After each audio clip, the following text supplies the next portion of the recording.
People who met Harold James Oakoffer always remembered his hands first. Cracked at every knuckle, stained with the kind of dirt soap never fully lifted. The kind of hands that told you exactly how someone had spent the last quarter century before they ever opened their mouth. Those hands had worked the Brennan farm for 25 years through, planting seasons and harvests, frozen pipes and patched barn roofs, mornings that started before the animals were even awake. Harold did it without complaint and without much recognition, on a wage that barely moved in 2 decades. While neighboring farms experimented with new equipment, and some started looking seriously at hydroponic farming, Harold stayed close to the actual soil, the kind you kneel down and hold in your hand to know if it's right. There was nothing fashionable about what Harold practiced. No podcast, no following online, just sustainable farming practices passed down from his father, who'd learned them from his own father before that. You take care of the land takes care of you, and you never ignore what the soil is telling you. Then one Tuesday in March, with the ground still half frozen, they handed him a cardboard box and told him his services were no longer needed. No severance, no letter, no mention of 25 years given to that land, just a box and a door that closed behind him. Less than 2 years later, the farm changed hands, and the new owner started asking questions nobody else had thought to ask. The answers were already there, written down, filed away, waiting. Harold had been keeping records on that farm for 25 years, and nobody had ever known to look. Subscribe if you believe loyalty and hard work still mean something. And before we go on, tell me in the comments where in the world you're watching from, and what a farm means to the people who raised you. Harold wasn't born on the Brennan farm. He grew up 40 miles east, on land his grandfather had cleared, and his father had farmed his whole life. Up before sunrise, hands in the soil before breakfast, the rhythm of it so deep in him by his teenage years that leaving felt like leaving part of himself. His father cared about one thing more than anything else, knowing exactly what you were growing and why. He kept records of every seed variety planted on their land, yields, soil response, season after season. Decades later, agricultural law would eventually formalize that same instinct under things like the Plant Variety Protection Act, the idea that a seed worth growing is a seed worth documenting. Harold's father had never heard of the act. He just believed it was true. Harold inherited that belief whole. The drought of 1981 changed everything for families across that county. 3 seasons of failed crops. Debt that grew faster than the rain could fix it. Climate extremes in agriculture aren't new. Farmers have always faced seasons that broke what they built. But that drought didn't just damage one harvest. It ended legacies. Families who'd farmed land there, grandparents broke by hand, watched it slip away because the rain didn't come and the bank didn't stop calling. By 1983, the Oakoffer land was gone. Harold was 22, with farming in his hands and nowhere left to put it. Douglas Brennan hired him that spring. 61 years old, 4 decades into running his own farm, Douglas had the look of a man nothing surprised anymore. He shook Harold's hand at the gate, walked him past the barn and out to the fields, and told him 2 things. The land comes before everything, and he'd know within 3 weeks whether Harold understood what that meant. Douglas knew by the end of the first week. The record keeping started in Harold's 2nd year. He'd grown up watching his father document everything. A farm without records, his father always said, was a farm flying blind. So Harold started writing things down too. Planting and harvest dates, equipment that needed attention, sick animals, weather, soil notes from different corners of the property. He paid close attention to drainage, which fields held water after rain, which shed it too fast, which low spots collected runoff in ways that could ruin a crop or feed it, depending on how you worked with the pattern instead of against it. Years later, he'd come across the work of an Australian farmer named Peter Andrews, who developed something he called natural sequence farming, a method built on restoring a landscape's natural water cycles instead of fighting them. Harold had never heard of Andrews. Reading about his work felt, he said, like reading a description of something. he'd already been doing for 20 years on instinct. That was Harold. He noticed things, and he wrote them down. By the time he was let go, he'd filled 25 of them, one for every year. Yields from every section of the farm. Every equipment failure and what fixed it.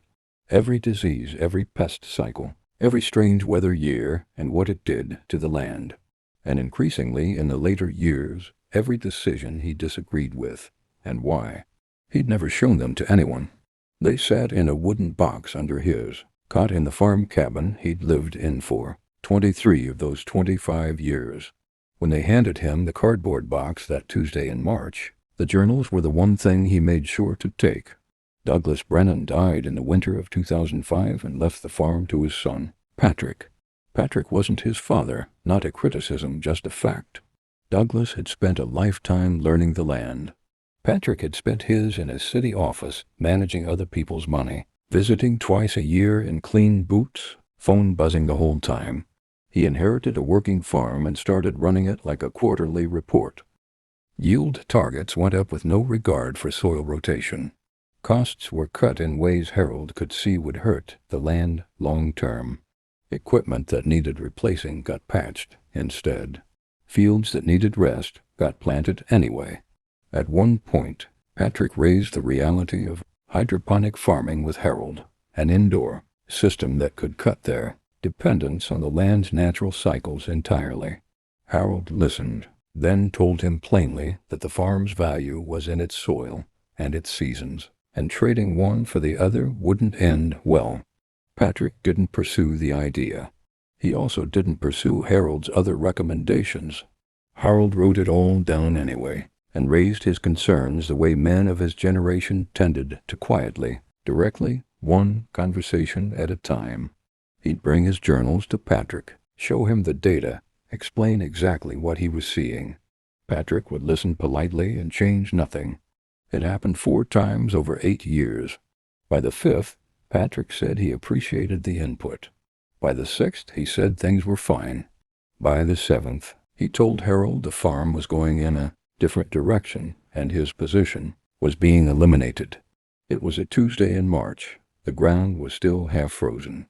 Harold picked up his box, took his journals, and closed the cabin door behind him for the last time without looking back. Patrick sold the farm 2 years later, quickly, and for less than it was worth, the way people sell things they never understood in the first place. The farm hadn't performed well since Harold left. Sections that had been overplanted were showing soil fatigue.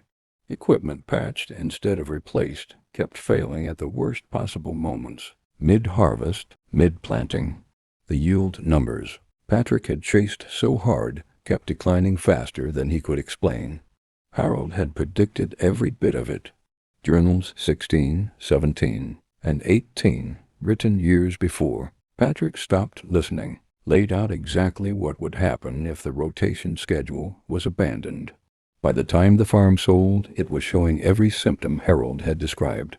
He was 40 miles away by then, retired, tending a small vegetable garden behind his sister's house, writing nothing down for the first time in 25 years.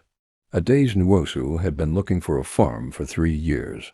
Not as an investor, not as a developer, as a 44-year-old agricultural consultant who'd spent 2 decades advising farming operations across West Africa, Australia, and the American Midwest, and had finally decided she wanted land of her own.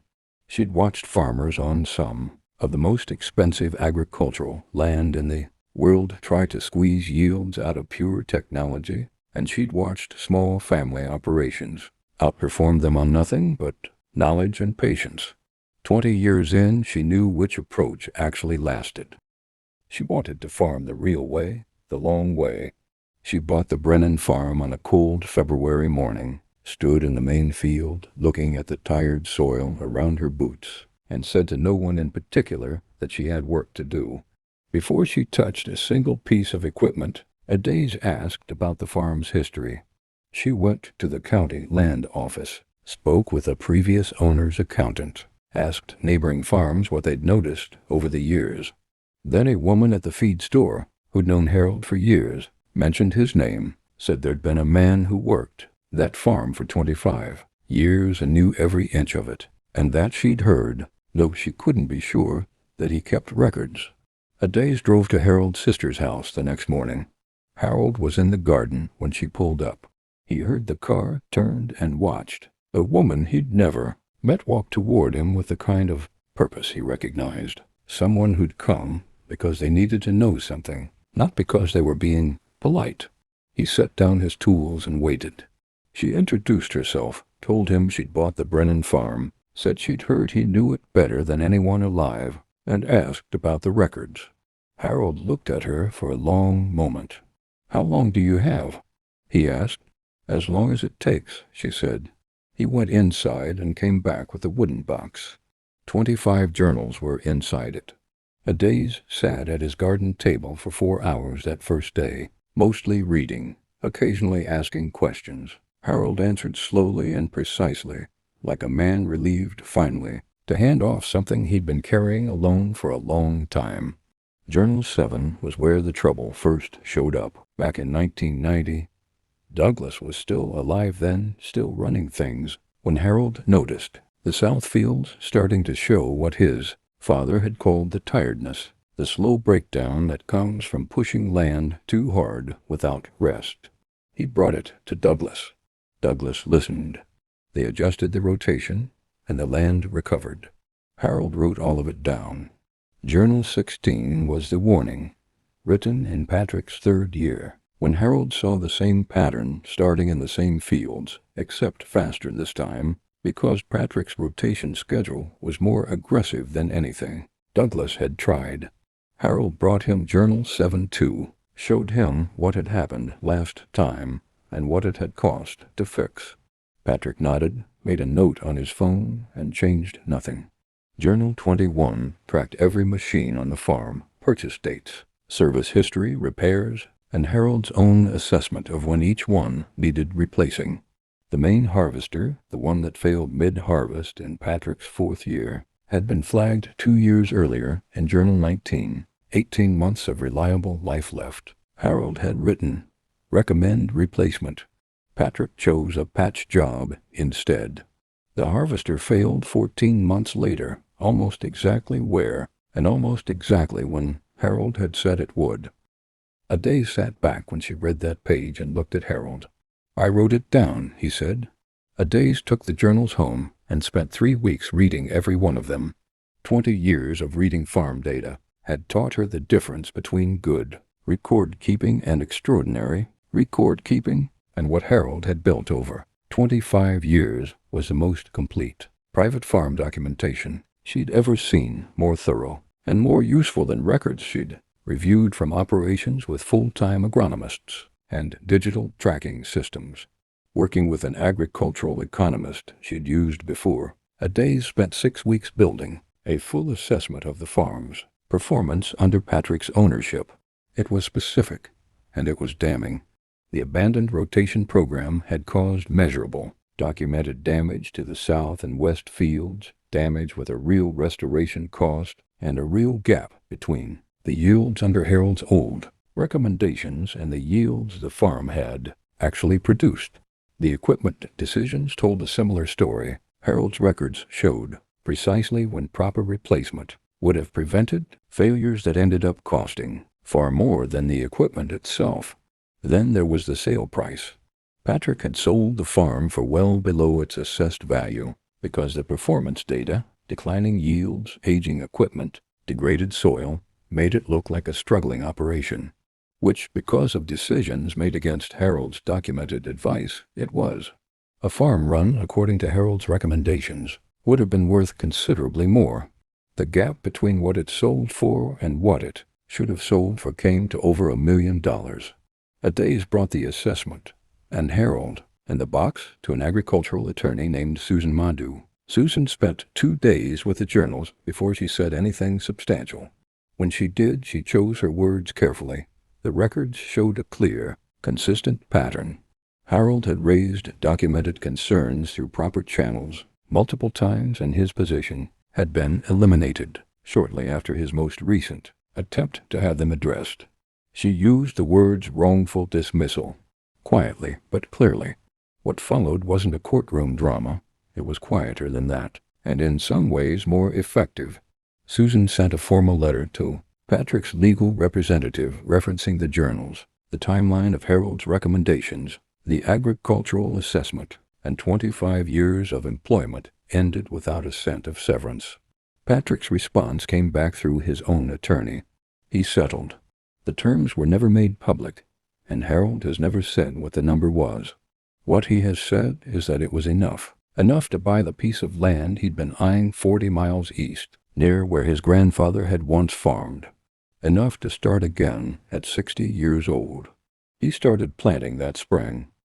Adaze spent 3 years restoring the Brennan farm, using Harold's journals as her primary guide.